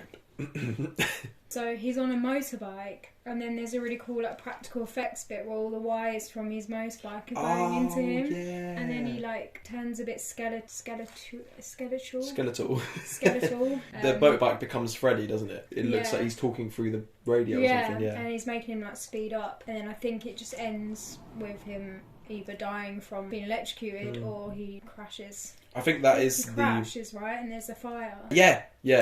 That's the survivor from this film. The boyfriend, Alice's boyfriend, isn't it? The jock guy. I kind of liked that there was a little baby, and that the baby had dreams about Freddy, because it kind of makes sense because it's like a part of her, and obviously she can control her dreams, so even though she's got over dreaming about Freddy, the baby might not have. I like the fact that the boy turns into Freddy but then tricks him and uses that against him, and then the nun, Freddy's mum, ends up... I don't know why you called another nun. Ends up getting Freddy back into her body, and then the boy goes back into Alice. We forgot to say about the bit when Freddy's feeding the souls to the baby. We see like miniature versions of the people who died, like Greta, and there goes like the baby. Yeah, that bit's kind of weird, but it's cool. It's creative. I think these ones, the Dream trilogy, are so creative. And this was the comic book one, wasn't it? Yeah, and I really liked that bit. And like he's reading a comic book, and then the comic book just changes into like drawings of him and Freddy, and then he gets put in there. It's like the and Aha then he music has a whole video. like fight with him, and I think that is really cool and funny. And he like changes into whoever he wants to be, like a little superhero. Has a whole fight with Freddy, and then Freddy like shows the stuff your face girl, and then she like falls and she's a little broken doll. Yeah, They also, like, I forgot to say the bit when he's reading the comic books. I think Alice is asleep and he's meant to be watching over, so he's reading his comic books and he doesn't realise he's fallen asleep because he sees, as he turns the pages, Freddy starts appearing on him, and then the last page is him reading the comic books, and then suddenly he's like, that's cool. I thought that bit was really cool, like, actually. What? It's kind of voyeuristic. I just picked this one above Childmaster. Dream. Dreammaster. Childmaster. That's what this should have been called. You got the That's so Dreammaster, you got weird. the Childmaster. I picked this one over Dreammaster because I just thought it was more fun and more entertaining. I'm ready for scores. For this one, I've got story, 7 out of 10. Although that might seem a bit low. I did really like the story. It just was weak at the beginning. Kills, 10 out of 10. So good. Every single one was good. They were perfect and so creative. I loved them. Practical effects, 10 out of 10. I thought the practical effects were the best in the series. It had the best scene in terms of practical effects for me. And then Freddy, I've given a 7 out of 10. I think that might be a bit low, but I couldn't just give like 10 out of 10s for all of it. Again, I don't think it's better than some of the other films. I don't remember any one-liners he has from this film. Otherwise, I would have written them down, because I wrote them down for most of the others. So, yeah, 7 out of 10. Solid Freddy, nothing wrong with him. And that averages out to an 8.5, which rounds up to a 9. I love this film. Yeah. What was the one before? A 7? 7.25, which rounds down to a 7, yeah. So you've gone from a 7 to a 9. Uh-huh. Wow. This is relative I gave to it the 6. series. Like, I don't think it's a 9 out of 10 movie, but it's a 8.5 Nightmare on Elm Street movie. So, for Dream Child, I gave the story a 7 out of 10. I gave the deaths, the kills, an 8 out of 10. I gave the special effects an 8 out of 10. And I gave Freddy a 6 out of 10. Ooh. So, overall, it's another 6 out of 10. So that's why I struggled, because for me, they both were 6 out of 10s. Oh, I gave Freddy a 9 out of 10 for that one. What didn't you like about Freddy in that one? I thought it was so much fun. I did mention it was more comedic, less scary, so maybe that's why, rather than, ooh, I'm really scared, I'm gonna have nightmares. Nightmare on Elm Street. Yeah, so that's why it's called that. When you're watching this film, you should be having nightmares, shouldn't you? You said that really angry. Right, now we're on to our Top 3. And no matter what the order is, we have the same top 3. Oh yeah. Yeah, so all this is going to be interesting. Nervous. 3, 2, 1. I've got Freddy versus Jason. Freddy versus Jason. Oh, it's going to happen now. I like it. It's a little hockey mask. Oh, no. Oh, nice. Oh. I've just drawn Jason down there at the bottom. Where? Oh yeah, that's There better he than goes. mine. Right, we can both talk about this movie. Hooray. Right, go. The one worst thing for me in this film Ooh, what's this was going a to be? shitty little CGI caterpillar. Oh, you know hell what? was that? You know what? As soon as it came up, as soon as it came on screen, I saw Rachel get a phone out and start writing. What the hell was that? I'm sorry. What is that? That's even worse than those piranha demon things. Well, It was so bad. I was No, like, it was not worse than but no. it The was so D bad Dream and, Demons like, in Freddy's it Dead. It didn't make sense because everything else was good in the film, like all the other CGI and stuff. I don't know if the CGI was pretty bad, but it was charming. Like, I thought that caterpillar was charming because the guy was stoned, so he was seeing. Sorry, this is weird. I had made a reference to the Alice in Wonderland caterpillar, who's supposed to be like a drug caterpillar, and now we're talking about Freddy vs Jason, where there's a drug caterpillar. Yeah, and he is actually supposed to be the caterpillar in Alice. Yeah. Because you see, I didn't even like, mean to make that reference earlier. he like is smoking and little shapes come out. I think Ooh. so. He's literally. Ah. So it makes sense. That's why they call the character Alice. So there's references Oh, yeah. to Wizard of Oz in these movies. There's references to Alice in Wonderland. There's references to Twilight. There's references to Toy Story. Bugs Life. There's references to Friday the 13th. Wait, Bugs Life? Oh, Bug in a Box. There's references to... Yeah, you're done. That's it. references to everything in this movie. You could find a reference for every. If you name the film and you will find a reference to that film. Ready? Tarzan. He's one of the characters has long hair. Like Tarzan. So that was a main bad thing. I thought it was charming. No, bad. Kelly Rowlands is in it. Random. I just saw her and I was like, who is that? Because I swear I know who that is. Great scene I really liked was where Freddy and Jason, they're in a hallway. Freddy goes and gets like these tranquilizers and he shoves them in his neck. He's in the body of the stoner guy. Oh yeah, and Jason cuts him in half. And that is great. That was a great kill. It goes in like slow motion, but it looks really real. Like it looks like he's just chopped someone in half. It's not. There's no CGI. It's obviously like a mannequin or something. But it looks so good. And then he's like, he just like one swoop, he just collapses in two. Yeah, that was really good.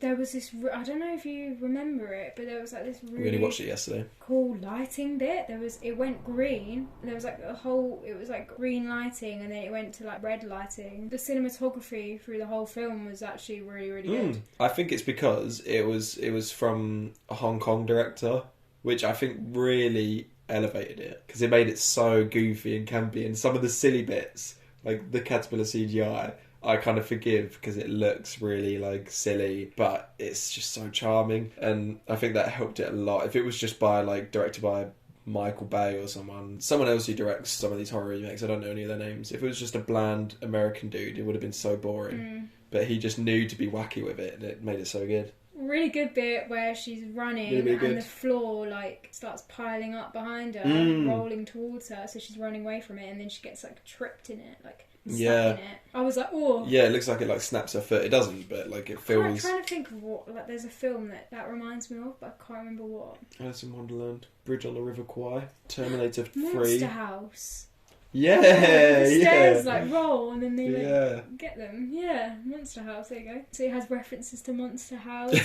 Another great scene where Jason has Freddy and he's like dragging him through all the windows and they're just all breaking. He's just like and then the ending is just the ending's good. Amazing. And the fight scenes as well are great. We won't get into the kills just yet. The actual fight scenes between the titular characters, Freddy and Jason, they're exactly what you want from a film called Freddy vs. Jason. I remember when I first watched it, I liked it when I first watched it, but I liked it even more this time.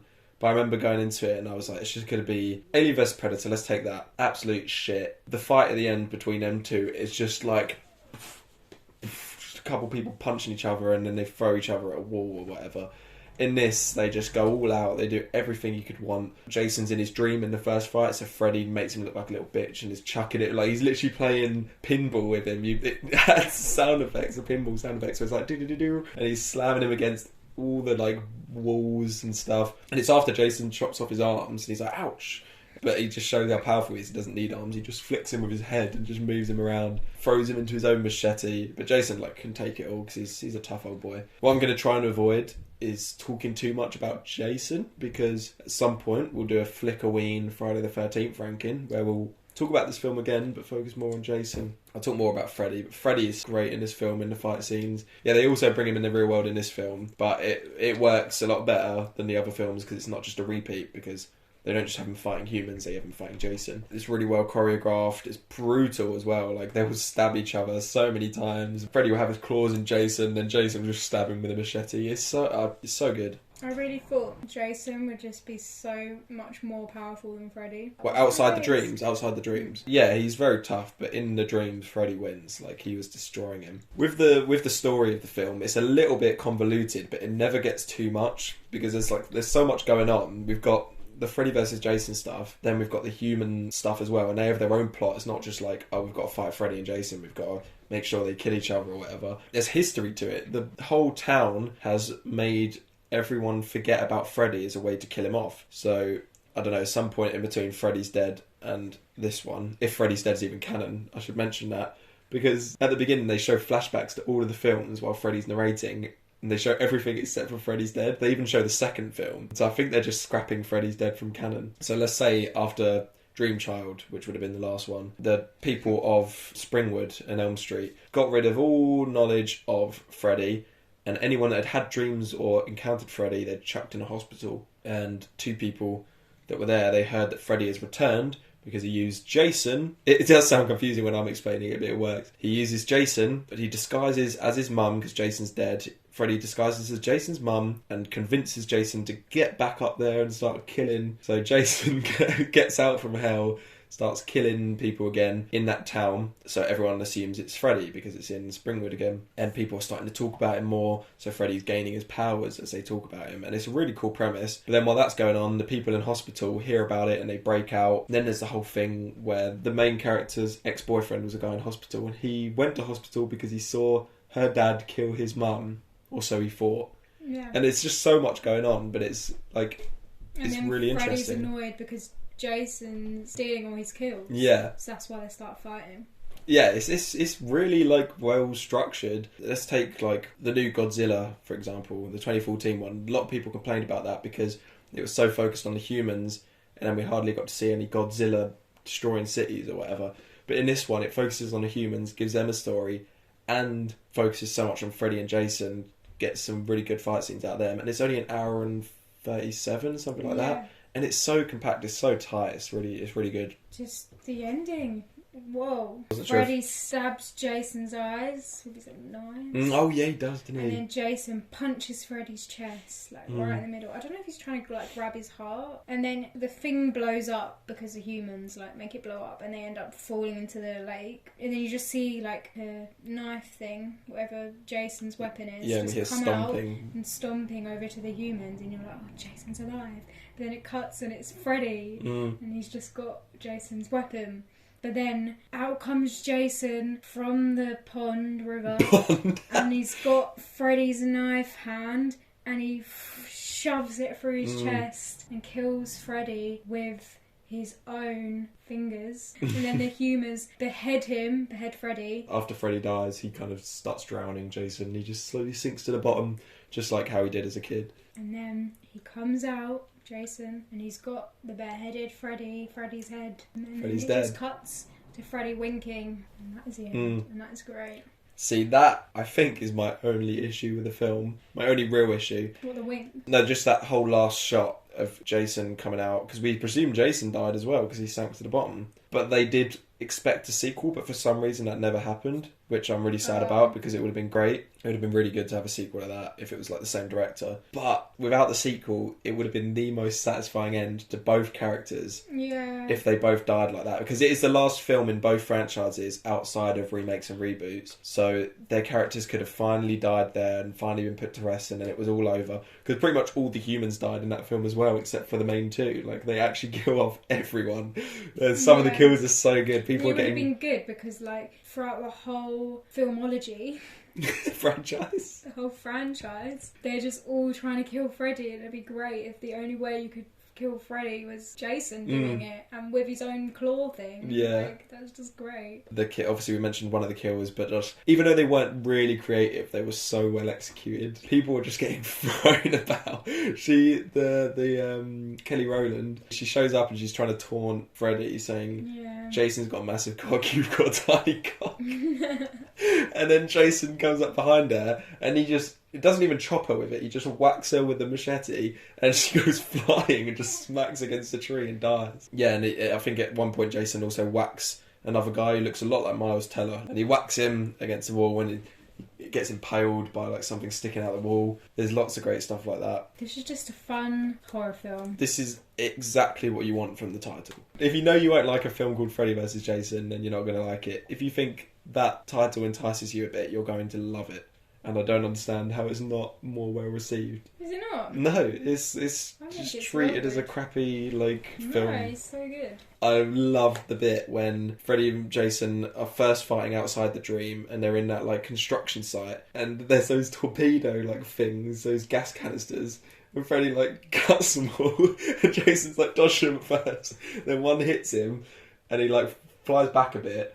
And then Freddy hits another one. It hits Jason while he's in midair, like before he's even let it hit the ground again, and he just goes even further back. Another reason they got rid of Freddy's Dead from canon, even though they didn't show it in the flashbacks, they also completely scrap it by retconning the fact that Freddy got his powers from the dream demons in Freddy's Dead, But in this one, they say he got his powers from the souls of the children he killed, which makes so much more sense and makes it better because Freddy's Dead just doesn't exist anymore. It's not canon. It makes sense. The more people he killed, the more powerful he is. That's why he killed so many children before he died. I will say the one negative I have towards it in the Nightmare on Elm Street franchise is that Jason's kills are a lot better than Freddy's. I think Freddy gets like 1 or 2 kills maybe, and Jason gets the rest of them. But then obviously Freddy like beats the shit out of Jason, so it kind of makes it better. I think it does really well at blending the tones of both franchises. Like at the beginning, it feels a lot like a Friday the 13th film because it's just sex and boobs and stuff and people hanging out in a cabin or whatever. But then they focus on Freddy a lot at the beginning. Like they focus on him being the main threat. It doesn't feel like more of either of the franchise. It doesn't feel more like a Friday the 13th film. It doesn't feel more like a Nightmare on Elm Street film. And I think it blends it really well. I think it feels more Jason. Is that just because he gets more kills? Like, were there that many dreams in it? I remember there's one where they're at a party in like a cornfield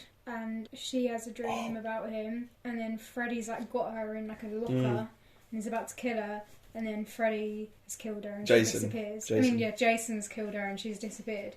So Freddy's pissed. Like, yeah, I think it definitely... I mean, I've not seen Friday the 13th, but it definitely didn't feel as much as a Nightmare on Elm Street film. But that cornfields bit, I can't believe I nearly forgot about that, is so good when Jason steals the kill. She's getting like raped by someone because she passed out, and he kills them both. He doesn't even just kill... He has no morals, Jason, so he doesn't kill just the rapist. He just kills the rapist and the victim. And then he goes out, comes through the cornfield. What does he do to those guys? Oh yeah, there's 2 guys who are being dickheads and making fun of his costume. They're like, it's not Halloween. And then he turns one of their heads 180 with one swift movement. And what does he do to the other guy? He just like... I think he like throws his sword and it hits him.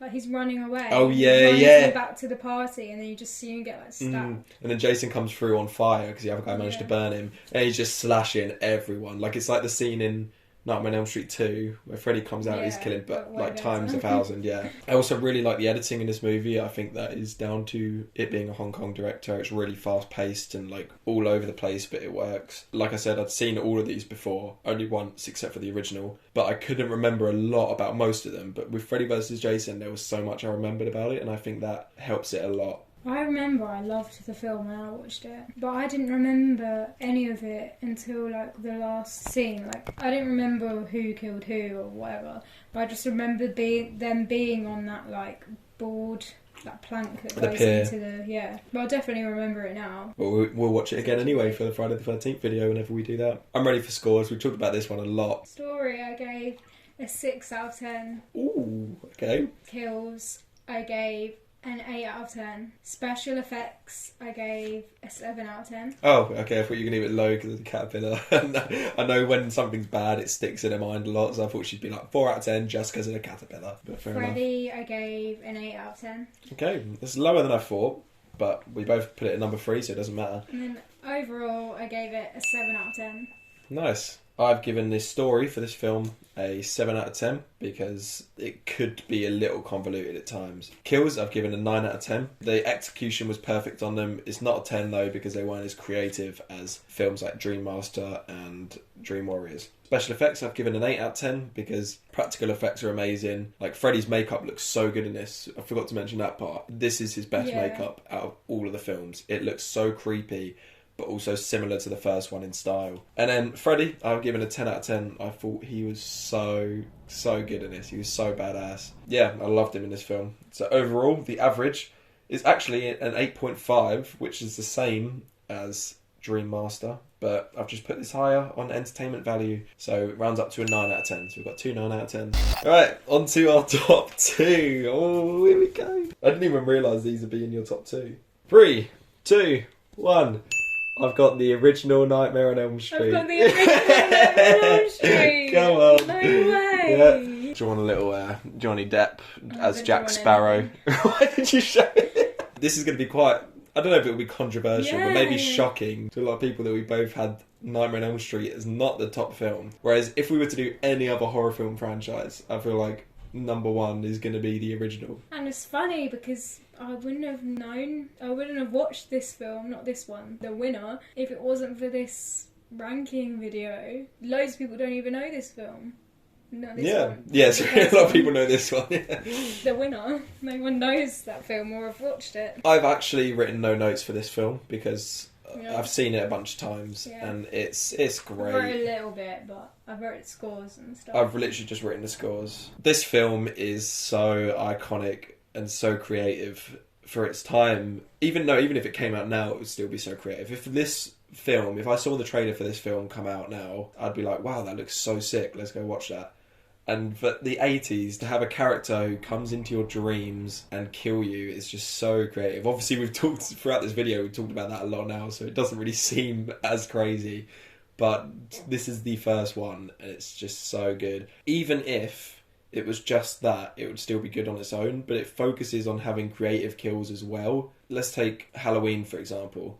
Film's great, but the kills aren't really all that creative. Whereas this, you've got the Johnny Depp bed scene where he gets sucked into, really, like, I don't really know how they made that scene, especially on the budget, especially in the time it was made. It's really well done. We also talked about that scene in our last video. And then you've got the woman flying around the room scene, looks great. All of the kills are unique and really well executed, except for I actually pushed for it in the video, but the final bit when Nancy's mum gets dragged through the window and she just is a mannequin as she gets dragged through it. But the scene is great, it's just the execution. The scene where he's like chopping his fingers off. Yeah, that bit's creepy and This is God. It's really good. It's really good to watch at Halloween. It's a great like horror film just to watch. The only thing I would say is obviously it's the first film and like they did an amazing job with it and everything. But the reason why it's not number one is the number one is way more creative with the deaths. Yeah.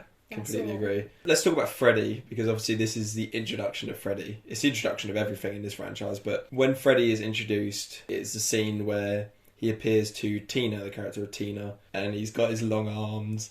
And like, to audiences back then, or to audiences now who have never seen it or know about Freddy, that's got to be like, who is this guy? Why has he got long arms and a claw and he's scraping along? And it creates such a mystery behind it. And then he obviously does the "this is God" thing, and then he just starts chasing after her, and he's so like creepy, but it's so different for its time because we never had anyone who was campy like that, who like is goofy and chasing after someone like here. We don't know exactly what he is, but it gets explained over time, and it's not too convoluted until the last act when they kind of bring him out of the dream, and then she kills him or something. Does she kill him, or then he jumps on her mum? It gets a bit confusing, but you can kind of make sense of it based on the fact that everything's kind of a dream. Like, you don't know whether what you've witnessed is a dream or not, kind of thing. Yeah. It's got Johnny Depp in it. Yeah, it's his very first, maybe not his very first film, but his first like commercial, proper like big film. And then he was in films like Platoon,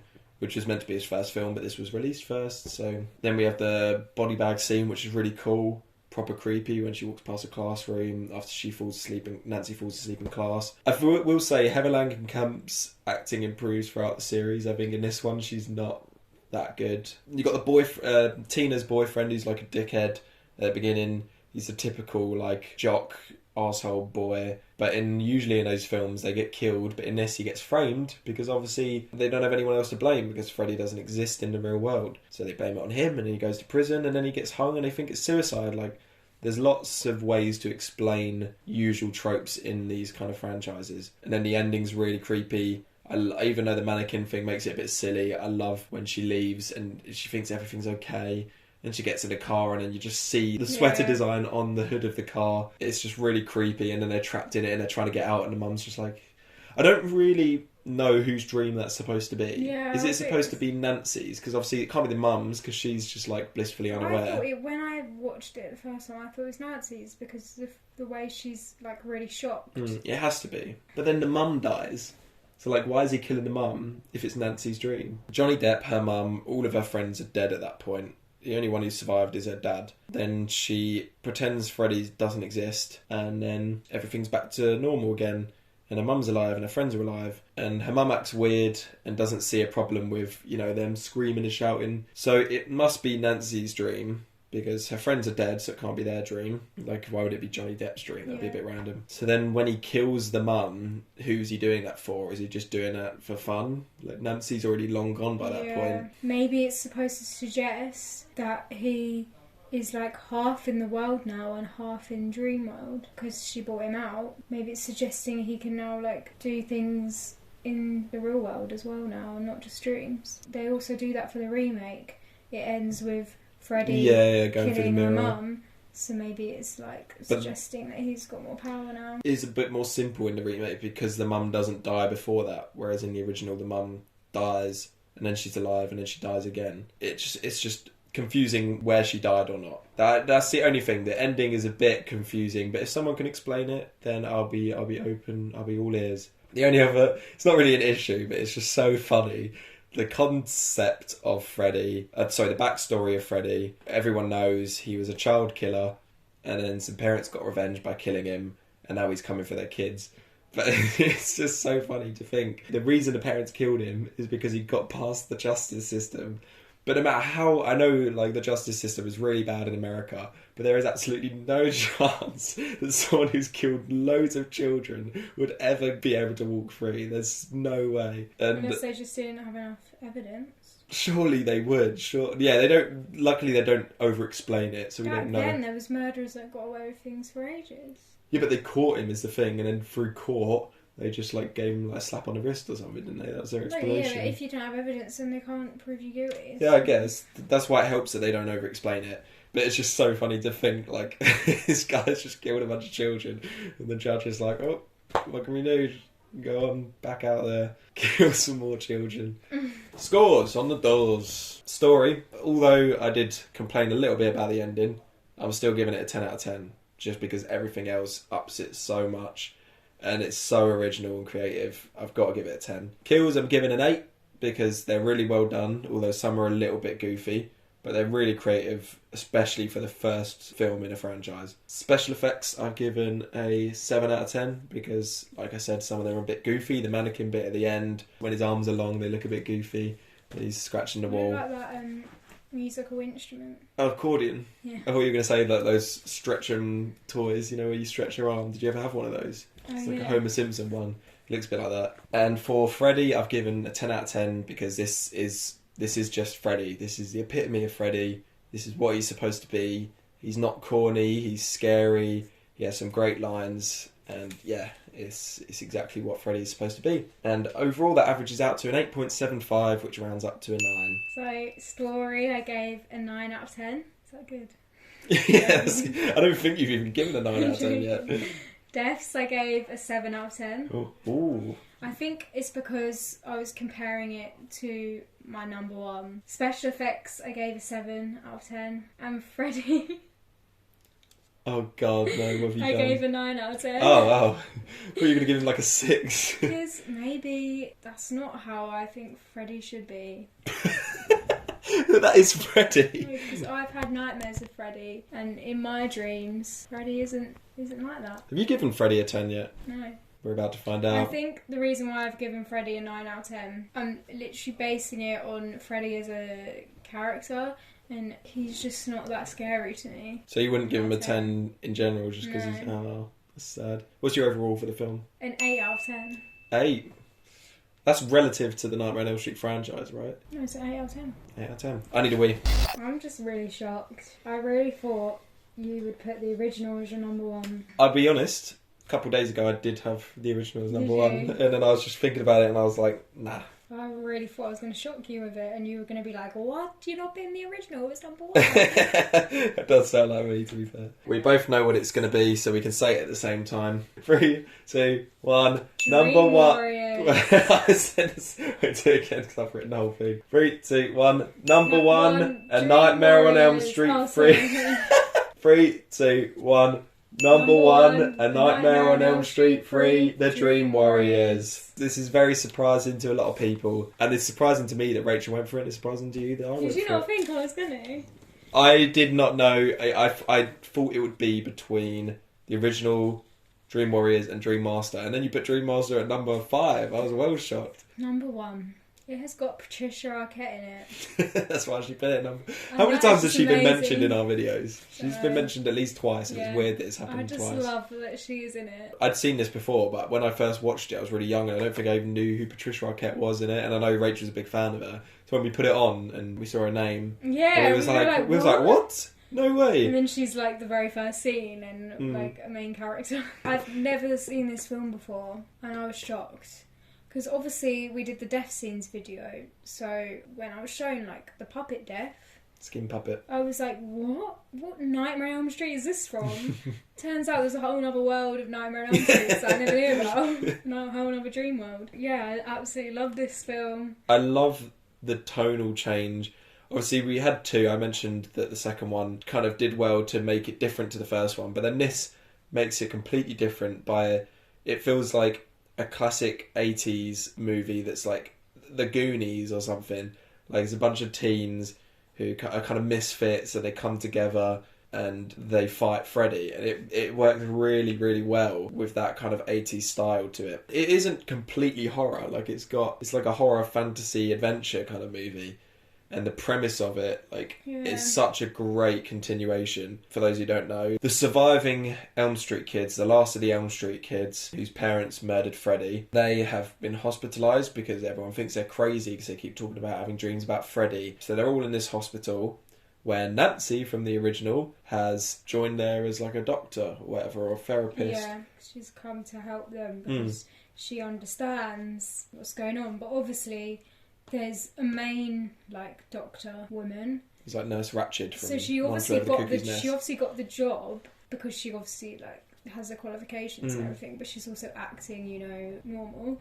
But then obviously she starts going, yeah, I agree with you. Yeah, you're not crazy. I know what you're Freddy's going through. real. And obviously this woman, doctor, the main one, is like, what the hell? You can't tell these kids that their craziness is real. The nurse is like a villain in her own, but she's kind of understandable because you would think they're crazy, if they're all talking about. But it's also a coincidence they're all talking about having a dream of the same person. They do mention that in the film. That anything that seems like it would be a bit weird, they answer it straight away. One of the teens is like, "Do you guys not find it weird that we're all having dreams about the same person?" Any plot holes, they're just gone. Yeah. I love that they... Hi guys, back again. Hello. Another Patricia Arquette video. Right, go. Oh, your back clip. That was my finger. Your finger clipped and made that noise. Yeah, there's a little knife coming out of it. What the hell? That was so loud. That one, you literally went... I loved that each kid in it had their own little story. There's a mute boy in it. Yeah, we mentioned in Dream Master. The deaths are obviously amazing. The puppet death. Mm-hmm. There's a TV death, which I liked as well. Yeah, I just loved that scene. That scene felt really cool. She was just sitting on a sofa, smoking, wasn't she? Watching TV. And I think the remake of Nightmare on Elm Street seems to copy a lot of things because she uses a cigarette to burn her. Yeah, that's this film, right? And in the remake, she does that, but with the little car lighter. Cigarette lighter, yeah. But it's so much better in this film. And then in that TV scene is when he goes "Welcome to prime time, bitch." Yeah. And the kills are relevant to the characters as well because she wants to be a TV star, doesn't she? Yeah. So I think every single kill is actually relevant to their characters. The skin puppet one is relevant to the character because he sleepwalks. We actually made a few mistakes in our last video. We were talking about it because she hadn't seen the film and I hadn't seen it in ages. So we were thinking, why is no one going to check on him when he's walking around like that? It's because his character is a sleepwalker, so they don't think anything of it when he's walking around like that. And that's why when his mate wakes up and goes have a nice stroll, asshole. And we're just why is he saying that? It makes sense. And the other scene, one of his friends goes up to the counter and he's going and I was why is he not saying anything? What is the point of him going up to this person and he's not even going to say anything? No, we thought he just run up to him to save him, but it turns out it was a mute boy, so he couldn't speak. No, but he was trying to bring her attention, so he slammed the trays on the ground. She was eating food and he threw it on the ground, and we were that's so good because he can't be bothered to explain it to her, but he can be bothered, he just physically can't explain it. And then there's a boy who's crippled and is in a wheelchair. And there's a bit where the mute boy drags him out of bed to the window, and Rachel's why is he dragging him out of bed like that? And it's because he can't walk. Yeah, we really should have looked into that scene a bit more. But Yeah. I hadn't watched it. You have no excuse. Yeah, because well, I you've hadn't watched it seen since I was like 14. Well, I can't it's remember. not allowed. There's a really cool bit. I don't know if you remember. I think it's near the beginning. Patricia has a dream, and I think Nancy then comes into it to help her. But the carpet, I think it's a carpet, but Freddy comes out of it and he turns into like a snake. Like a little snake Freddy. It's really good. It's really good like CGI as well. CGA. And then there's another character. Does she do drugs or she wants to do drugs? She's a drug addict, She's yeah. a drug addict, yeah, that's the one. So her death scene is Freddy like just injects her with loads of drugs. Yeah, that's proper creepy because she's like isn't she like puffing up or something, or she's turning a different colour? And then it's quite funny. Like it's goofy, but it's all intentionally goofy. This one because it is like an adventure film, like I said, like a Goonies type tone. And there's the bit where the kid in a wheelchair, he can walk in his dream. That's his powers. Everyone has power. I think that's a really good bit though, that like, because when you do dream, like you do dream yourself up differently, and obviously if you're like in a wheelchair, you are going to dream that you probably aren't in a wheelchair maybe. Yeah, so like they all have powers. Patricia Arquette can do like she just does acrobatics. There's one point where she's like, "This is my dream power," and then she just does a bunch of flips. And then it's the like, other girl, no, it's not a flip. It's literally just like a cartwheels, cartwheel and then a turn, which loads of people can do. yeah, you dream something like you've got to fly or something, but now literally anyone could learn that or do it. Yeah, the drug addict girl, her power is she just looks cool. She turns to her and she's like, "I'm a badass," and she's just dressed in like leather. And then there's a bit with that drug addict woman where the other one of the nurses or doctors tries to seduce her into doing drugs with him. We were saying like, isn't there cameras around here? Like, how is no one? Surely she can report this guy and have evidence on camera of him trying to like get her to do drugs with him. Lawrence Fishburne's in this movie as well. There's another whole scene I completely forgot. I don't know which one it is, but he like fancies one of the nurses. They're trying to like all go into a dream, aren't they? And control it, and he gets drawn out by the nurse, and he's like follows her, and they go into a room, and then he's like sex fantasy comes to life, and she's like flirting with him, like undressing or whatever, and then it just turns into Freddy. Yeah, like during it. There's so many scenes in this franchise where Freddy's like kissing one of the victims or something, or doing something sexual with him. What's the black guy's powers in the dream? Is he just super strong, isn't he? Yeah, there's a bit where like everyone's dead and they're like, "Where's Thingamabob?" And he just crashes through the wall and he's like, "I'm here." And then there's a really cool bit after that in the final fight where there's like a mirror room and Freddy's in all the mirrors. But then the mute kid comes back and he finds out his power is that he can talk, which shatters everything, and like all the glass smashes. It's like a great little story for him because he doesn't speak the whole time. Then right at the end, he speaks. Yeah. And he helps everyone. This is the only film in the franchise that has actual character arcs. Like it's actually got like development of characters throughout the film. The ones who are dickheads don't become dickheads or whatever. There's also the return of Nancy's dad in this film from the original. So every survivor from the original film appears in this one, and sadly they die as well. They're trying to bury his body or dig it up or something. Yeah. And then Freddy whacks him away and he like gets impaled by something. And it's really dark when Nancy's visited by her dad after he dies, and she's like, "Oh no, Daddy!" And then it turns out to be Freddy, and Freddy stabs her, and we're like, "Oh shit!" Like it's proper shocking. I didn't expect that. And then she dies. It's really sad because she's a good character. Go back to Nancy's dad. When he's first introduced in a bar, he's like a massive dick. And he's like drunk and he won't believe Nancy. He just wants, even though he knows Freddy's real, he wants to like get rid of all the thing. And then Nancy's got a new boyfriend. He's also a doctor at the hospital. And he goes, "Wait, let me talk to him." And he just goes back and slams all the beers off his table and like chokes him or something, or pushes him up against the wall. Oh, bloody hell, you just met Nancy and you're willing to like die for her and defend her against her own father. How does he die? He doesn't die. He's just not. He's one of the few survivors of the franchise as well. He gets out. Well done, whatever your name is. Oh yeah, I mentioned briefly the giant wheelchair kill when the kids, obviously his fear is wheelchairs, so Freddy gets up this killer wheelchair and he's in a hallway and the wheelchair is like running after him, but then he like, I think he dodges it and then he gets it to attack Freddy or something, but he dies in the end anyway. Do you realise now that the title was better? Because it works. It does, because it's like a little like fantasy horror film. Yeah, I would definitely rewatch this film. I think it could have been a perfect conclusion to the series. Again, I've said this for like 3 of the films. If there wasn't that cliffhanger at the end, it's only a tiny cliffhanger, but like the fact that Nancy died, her dad died, and then Freddy also died, it works well. If you haven't seen this film, go and watch it. Oh, and this is the introduction to Amanda Kruger, his mum, and it's like a twist because we see a nun who's walking around giving them subtle hints at who Freddy is, and we don't know who it is.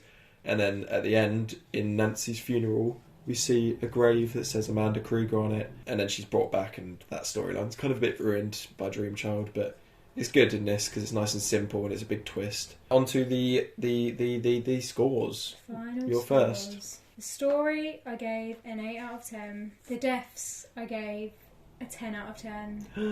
The first 10. Yeah, that's your first 10. Special effects I gave a 9 out of 10. Mm-hmm. Freddy I gave an 8 out of 10.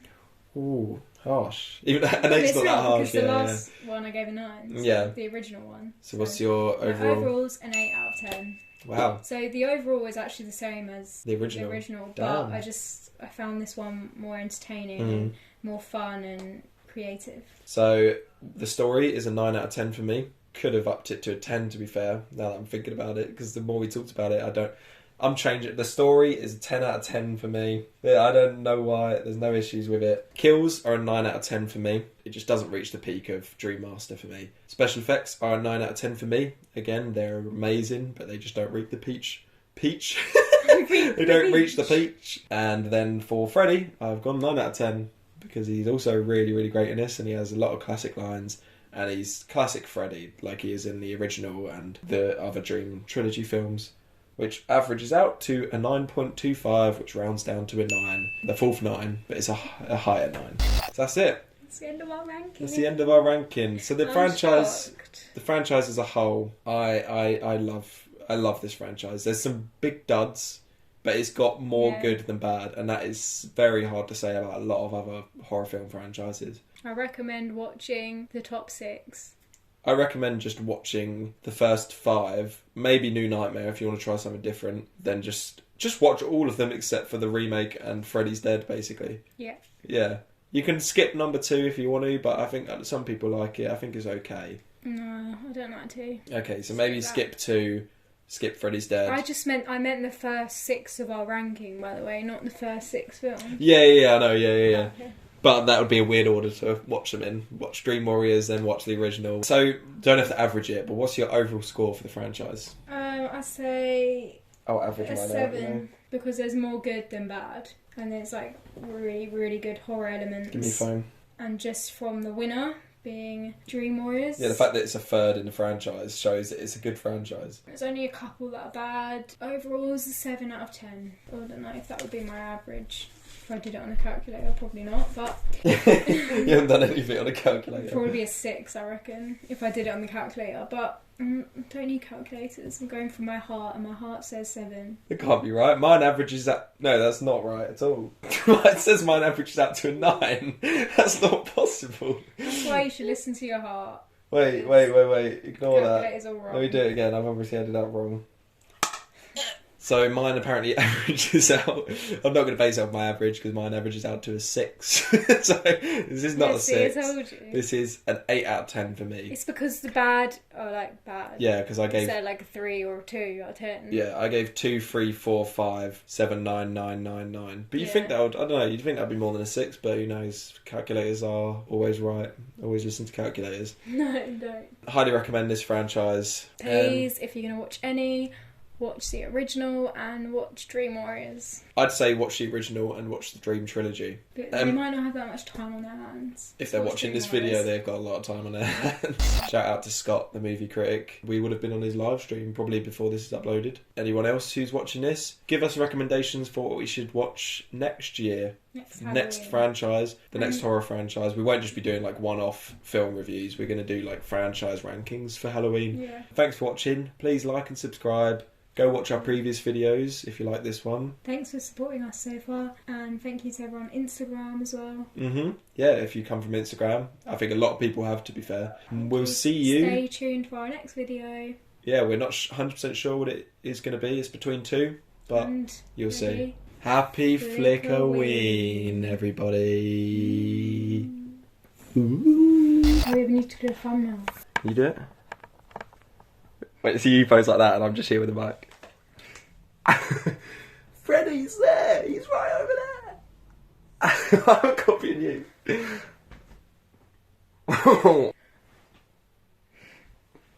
No way. I can't. Oh, we've got pumpkins. Ooh. They need to come in, guys. It's all sticky.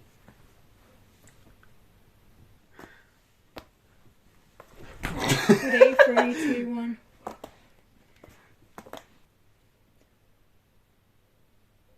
Oh, I'm looking at us, not the camera. Oh, yeah, same. So we basically got one that could work. Huh? Naughty, naughty. I go, Alright. Okay.